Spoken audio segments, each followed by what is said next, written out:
সকাল থেকে ঘাম ঝরাচ্ছে সূর্য, বাইরে বইছে গরম হাওয়া, আর্দ্রতা কমে যায় পথচারী ও খেটে খাওয়া মানুষের দুর্ভোগ চরমে। টানা দাবদাহে হাঁসফাঁস নগর জীবন, প্রকৃতি দেখাচ্ছে রুদ্রমূর্তি।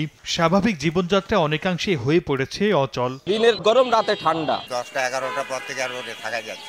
বাইরে বাড়াইলে প্রচুর ঘাম হচ্ছে শরীরে। ঠান্ডা হওয়ার জন্য আখের রস খেলাম।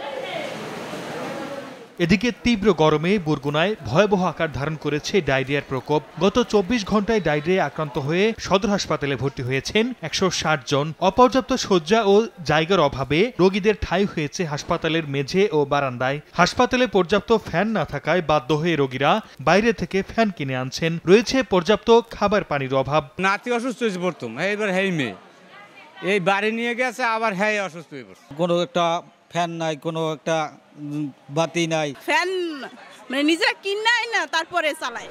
বিকাশে কম খরচে ক্যাশ আউটের লিমিট বেড়ে 50,000, প্রিয় এজেন্টও 2টা। এদিকে বরেন্দ্র জনপদ নওগাঁয়ও বাড়ছে ডায়রিয়া আক্রান্ত শিশু রোগীর সংখ্যা। 17 শয্যার শিশু ওয়ার্ডে ভর্তি রয়েছে 78 জন শিশু। অন্যান্য ওয়ার্ডে রয়েছে 220 জনের বেশি। ডায়রিয়ার পেশেন্ট প্রতিদিন আসছে, আমাদের ধারণ ক্ষমতার চেয়ে অনেক বেশি। আমাদের হিমশিম খেতে হচ্ছে এবং আমাদের অনেক কষ্ট হচ্ছে, তারপর আমি ম্যানেজ করে নিচ্ছি আমরা। আবহাওয়া অফিসের তথ্য মতে রাজশাহী, পাবনা, বাগেরহাট, যশোর, চুয়াডাঙ্গা ও কুষ্টিয়া জেলার উপর দিয়ে বয়ে যাচ্ছে তীব্র তাপদাহ। সর্দার মোহাম্মদ আরিফ, সময় সংবাদ।